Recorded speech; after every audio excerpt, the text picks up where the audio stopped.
Cheque bounce का case तो सजाते मत मान लेना। धारा 138 में आरोपी के पास 10 ऐसे बचाव हैं जिनसे पूरा केस पलट सकता है।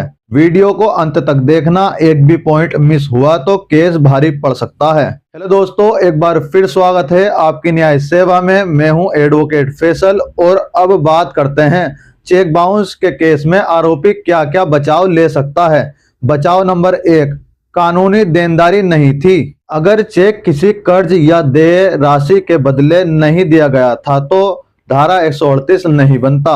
उदाहरण के लिए समझिए, सिक्योरिटी चेक था तब, उधार की पक्की रसीद नहीं है तब, पहले ही पूरा पैसा आपके द्वारा चुका दिया गया है तब धारा 138 नहीं बनता है। बचाव नंबर 2, चेक सिक्योरिटी के तौर पर दिया गया था। अगर साबित कर दें कि चेक सिक्योरिटी चेक था, कोई फाइनेंशियल देनदारी नहीं थी, तो यह मजबूत बचाव है, धारा 138 में आपको मिल सकता है। बचाव नंबर 3, नोटिस सही समय पर सही तरीके से नहीं आया। धारा 138 में लीगल नोटिस बहुत जरूरी है।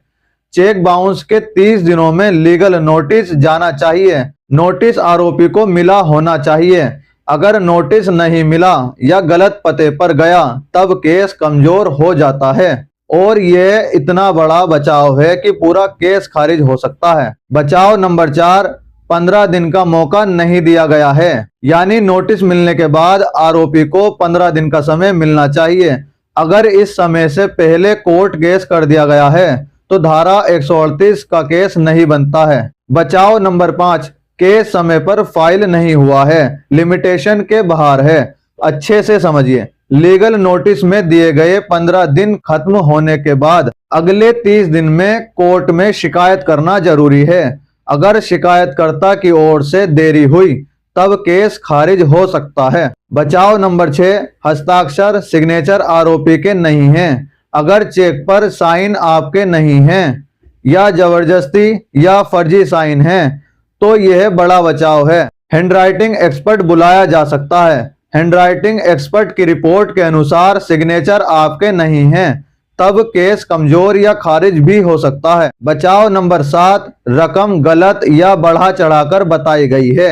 अगर शिकायत में यानी चेक में रकम गलत है, ब्याज या पेनल्टी जोड़कर दिखाई गई है, तब कोर्ट आरोपी को फायदा दे सकती है, बशर्ते इसका कोई सबूत हो। बचाव नंबर 8, चेक चोरी या गुम हो गया था।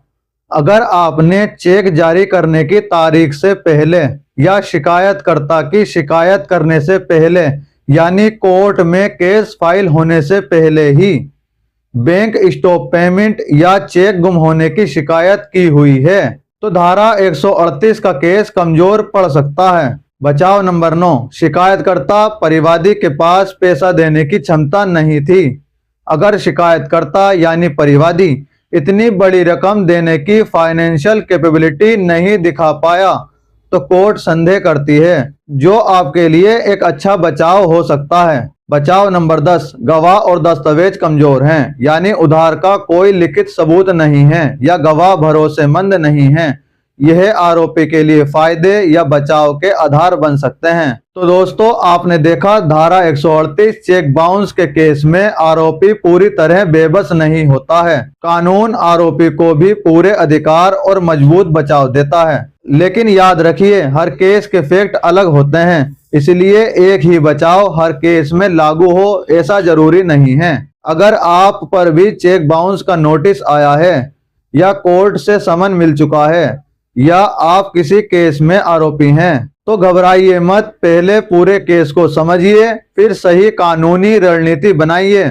बहुत से लोग डर या गलत सलाह में गलत बयान दे देते हैं, जिससे मजबूत केस भी कमजोर हो जाता है। इसलिए मेरी सलाह है, बिना सोचे समझे कोई स्टेटमेंट ना दें और समय रहते ही लीगल गाइडेंस लें।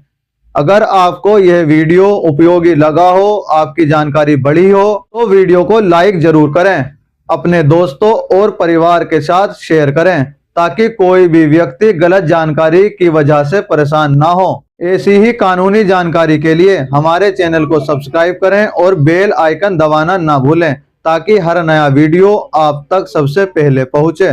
धन्यवाद।